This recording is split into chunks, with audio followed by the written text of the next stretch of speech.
Hi, this is Devi and And this is Divine. And welcome to our first episode episode of of LDR at home.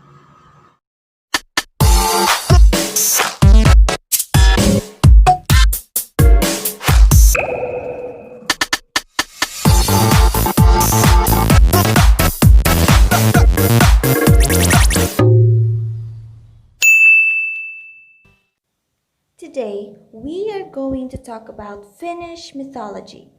But before that, let us watch this short clip.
Aw, that is so touching.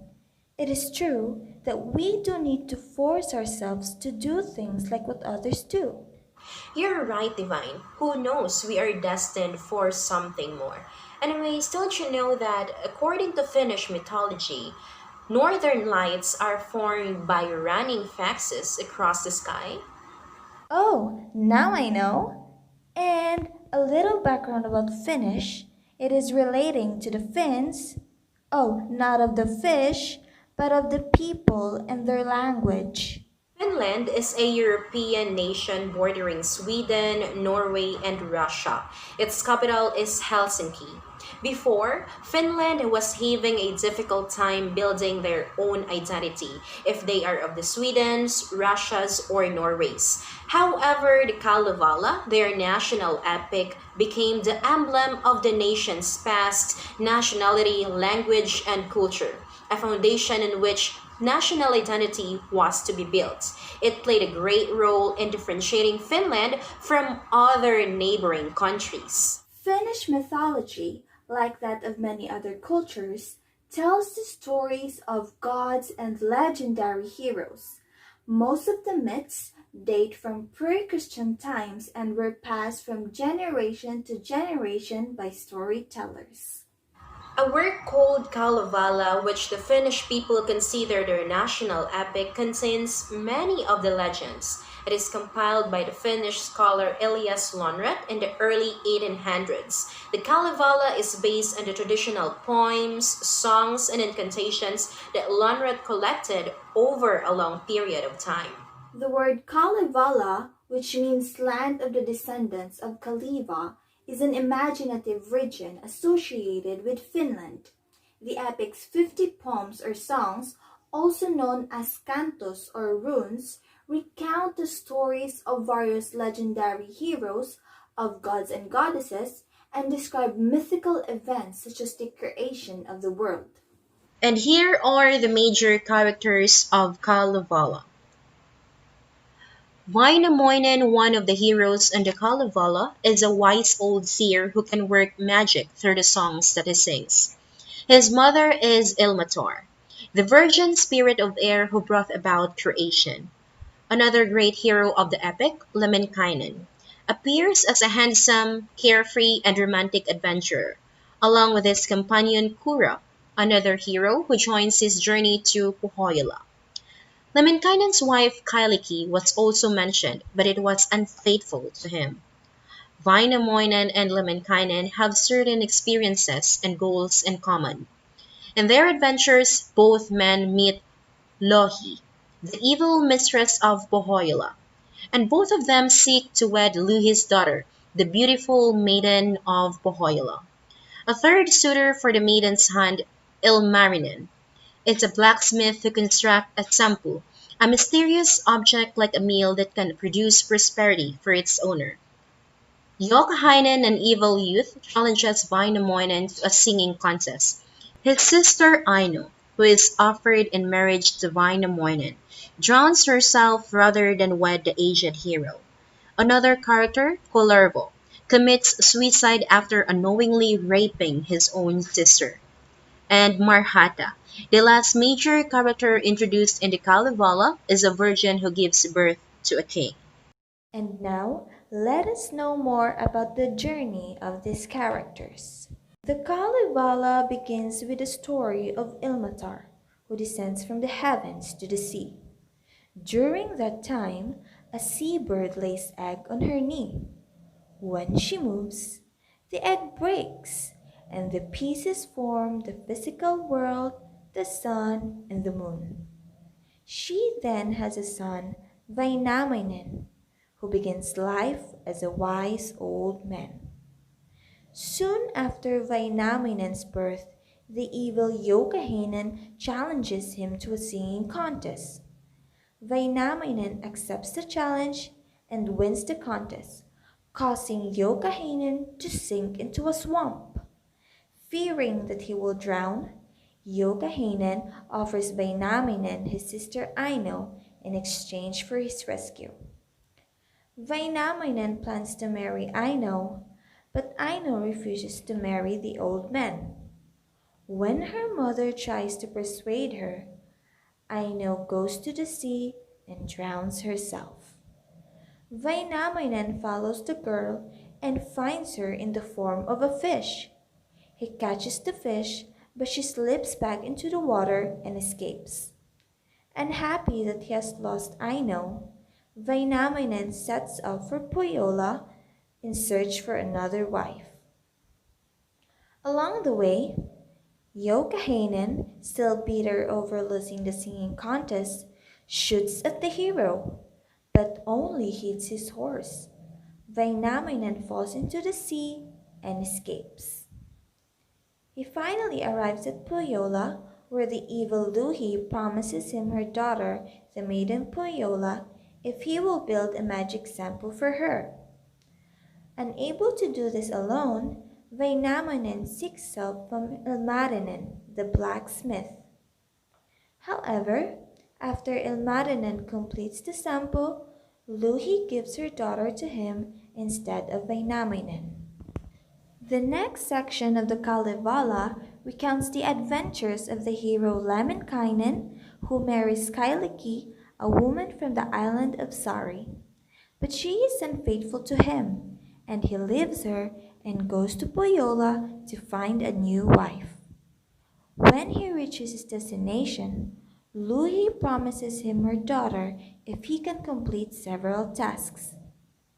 While Lemminkainen is working on the last task, he is killed by a blind cattle herder whom he has insulted. The herder cuts the hero's body into pieces, but Lemminkainen's mother manages to collect the pieces and restore him to life with magic spells. Meanwhile, Louhi gives her daughter to Ilmarinen as a bride. Angry at not being invited to the wedding, Lemminkainen storms Louhi's castle, kills her husband, and then returns home. Discovering that his house has been burned by raiders from Pohjola, Lemminkainen returns there with his companion Kura. They try to destroy the land, but are defeated. The Kalevala next tells the tragic tale of Kullervo, who is sent by his family to the home of Ilmarinen and the maiden of Pohjola. The maiden takes a strong dislike to the youth, and one day she puts a stone in his bread. In revenge, Kullervo kills the maiden and flees. After wandering for some time, he finds his family and works for them. On his way home one day, he meets a woman and rapes her. Later, he finds out that the woman is his sister. When the sister discovers that she has been raped by her own brother, she throws herself into a river and drowns. Later, Kullervo kills himself because of what he has done. In the next section of the epic, the three heroes Vainamoinen, Ilmarinen, and Lemminkainen travel together to Pohjola to steal the magic sample. They succeed in stealing the mysterious object, but Louwi and her forces pursue them. A great battle takes place during which the sample is lost in the sea. Furious at the loss, Louwi tries to destroy Vainamoinen and his land. But in the end, Vainamoinen emerges victorious. The last story of the Kalevala deals with the Virgin Marhata and the birth of his son. As the time approaches for the boy to be baptized, Vainamoinen arrives to investigate. He decides that the boy must be put to death, but the boy scolds him severely. Later, the boy is baptized and becomes king. An angry Vainamoinen leaves the land. Now, let us take a quick look at some of the major gods and goddesses of Finnish mythology. First, he is the god of the sky, weather, harvest, and thunder, Ukko. The god of evil and lord of demons, Lempo. She is the Finnish earth mother goddess, Aka.